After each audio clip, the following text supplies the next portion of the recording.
Hello everybody, welcome back to my channel. This will be slightly a different video. I've really wanted to do this for the longest time, and that is translating song lyrics for you guys and explaining the meanings, not only translating word by word, but also kind of like along with the translations, also explaining the meanings of songs. So you guys can request songs.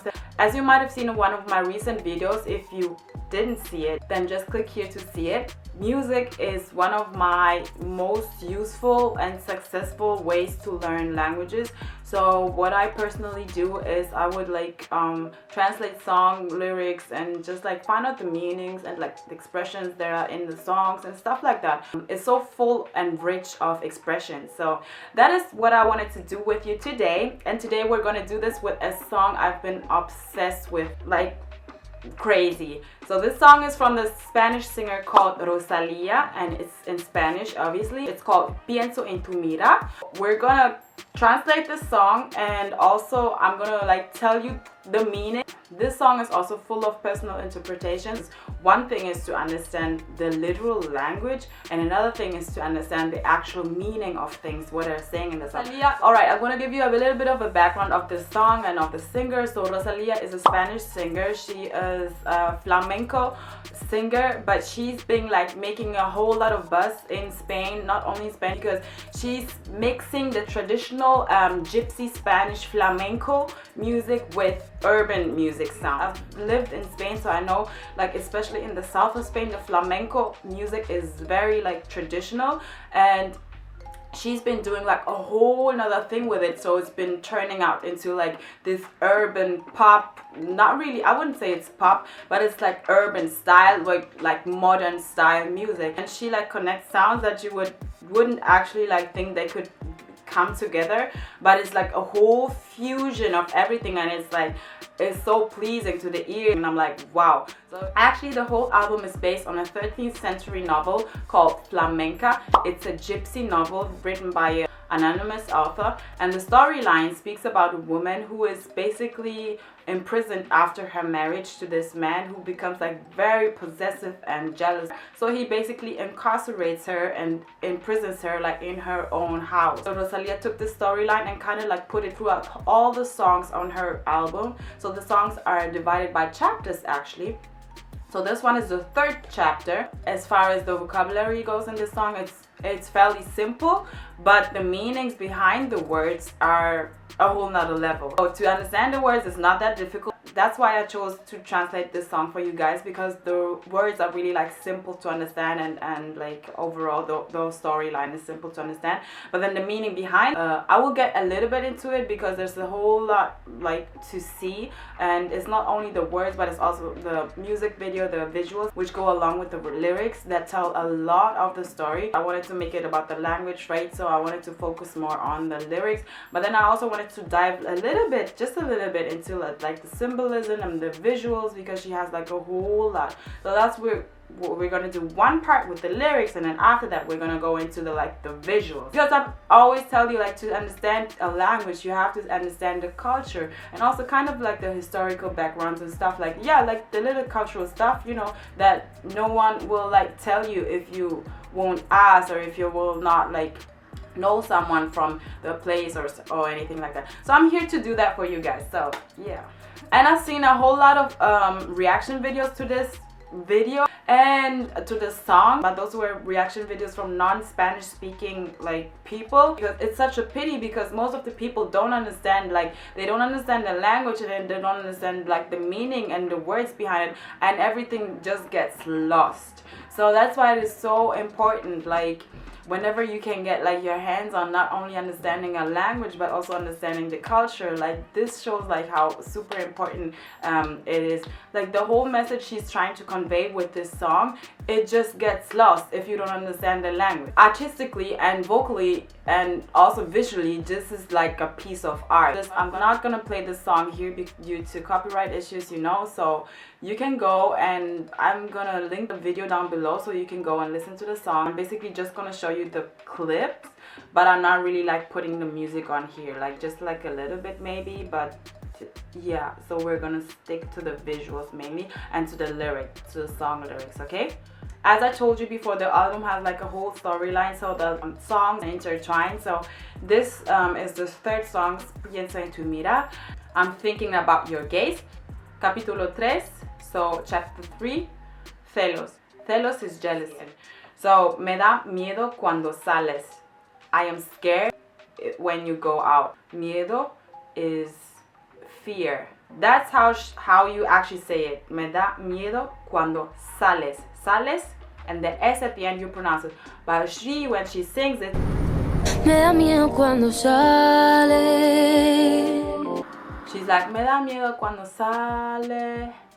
So she doesn't pronounce the S. And that's what people from southern Spain, mainly Andalusia, what they do. They don't pronounce the S. So they say, it's kind of like an aspiration. It's like it's out in the air. And also in some Latin American countries, they do the same thing, like in Venezuela, I think, and also like in a lot of the Caribbean Spanish-speaking countries, they do the same thing. So they don't pronounce the S's between the words and also at the end of the words. They will not pronounce it. It's not sales, but sale. Okay? So, sonriendo pa la calle. She says, sonriendo pa la calle, but it means sonriendo para la calle. It frightens me when you go out the streets like with the smile on your face. So she says, instead of sonriendo para la calle, sonriendo pa la calle. So that's very colloquial and that's very southern Spain. Another very important cultural aspect before analyzing these lyrics is to tell you guys that Rosalía, the singer, is from Barcelona, so she's Catalan. And in Catalonia they have their own language, which is Catalan. She's a native Catalan, but in this song and what she does with flamenco, because it's mainly like the gypsy culture, which brings it like more forth on like in Spain. It doesn't necessarily only come from gypsy culture. It has a lot of influences, but like dominant culture which sings and dances and does everything like flamenco are the gypsies in Spain. The gypsies from Andalusia mainly. So Andalusia is in the south of Spain. They have their own expressions, they have their own way of speaking, and in the south of Spain, usually when they speak, they have their own accent. So this is what Rosalía is actually taking on when singing this song, singing this whole album basically. She's taking on an accent and singing in a way that is very much different than how she actually naturally speaks.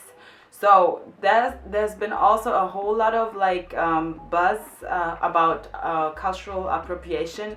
That people were saying, the gypsy people in Spain were saying that she does cultural appropriation because basically she's singing and speaking like a gypsy or like someone would from southern Spain, like from Andalusia, and that's not her natural way of speaking. So you will see in this lyric translation that there are words that she uses that are not grammatically correct Spanish. Common gypsy expressions are like how people in southern Spain, especially in Andalusia, how they speak. This song is about husband's jealousy.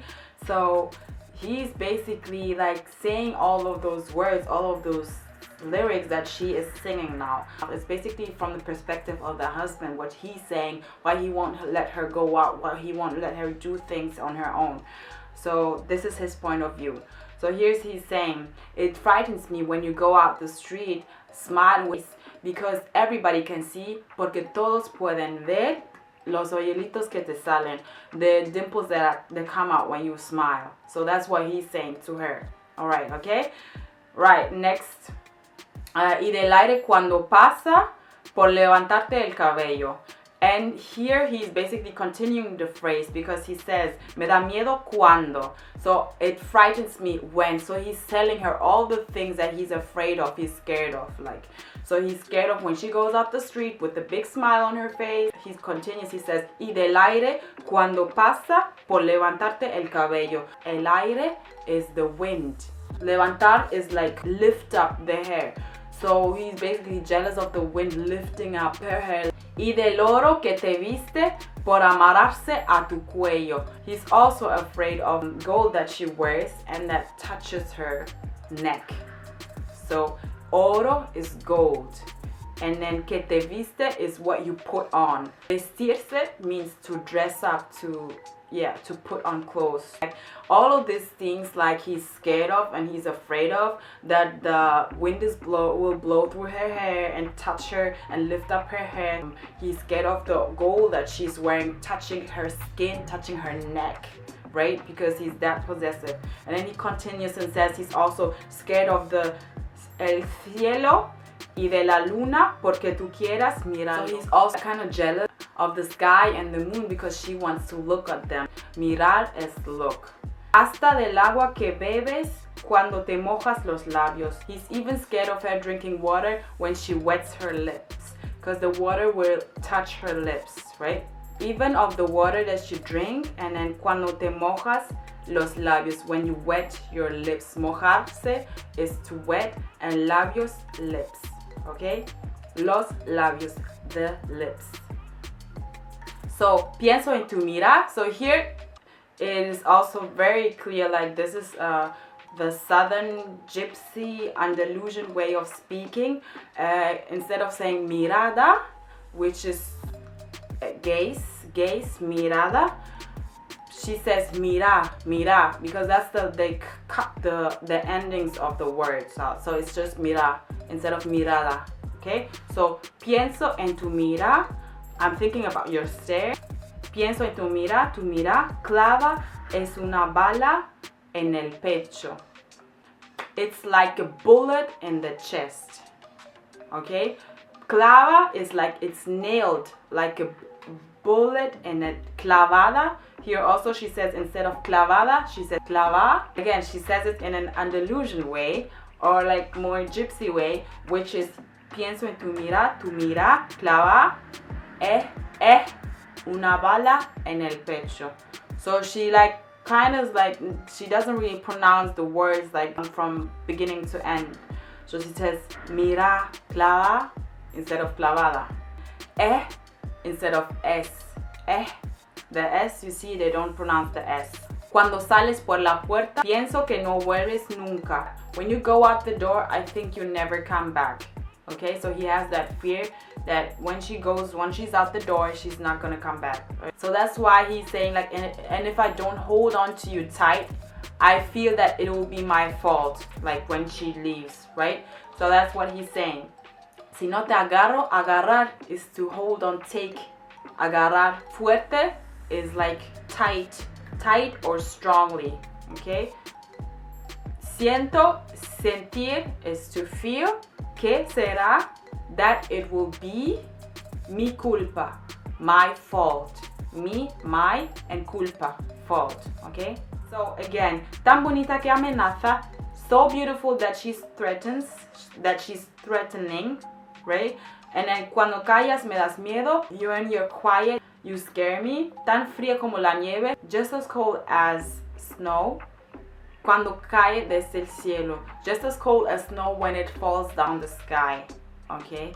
That's how he describes her. Quite often, in order to understand a language, you have to understand the cultural background. So that's why, additionally to the translation, I'm also giving you a cultural background, a little bit. I'm not gonna dive too deep into it because I feel like this video is already like very long. Here, this scene I wanted to show you. You see a lot of symbolisms with the toreros. You see the toreros and the bullfights in Spain, which is like very much also embedded in southern Spanish culture, in Andalusian culture.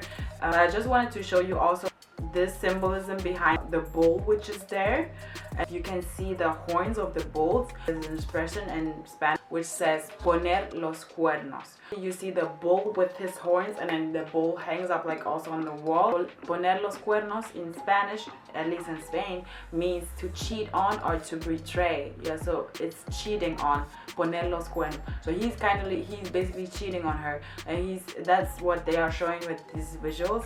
It doesn't say poner los cuernos, but this is just the thing I wanted to add on and show you guys, an expression that I wanted to tell you guys, because this is basically that when you see these visuals and you know the Spanish language, like Spanish speakers, they will understand this, because poner los cuernos is an expression which comes from the symbolism of the whole bullfighting thing, which is very much present in this video, in this visuals.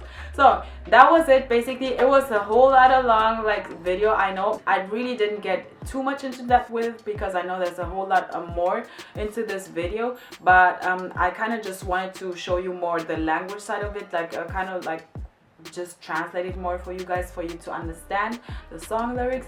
And go out and check the song out. It is so it's just a piece of art. Yeah. So, and due to the song, the words, not the vocabulary not being too complicated, it's very it's fairly easy and simple to understand and to sing along with. And I think this is a good entry Spanish level song you can listen to and learn and sing out loud and have new vocabulary. Yeah, that you will know. So this was a song from flamenco artist Rosalía. I hope you guys enjoyed this video, and if you have other requests, other songs that you want to do, or if you want to really make this a series, let me know. And don't forget to thumbs this video up, like it, and share it. And thank you guys so much for watching, and I'll see you in my next video. Ciao.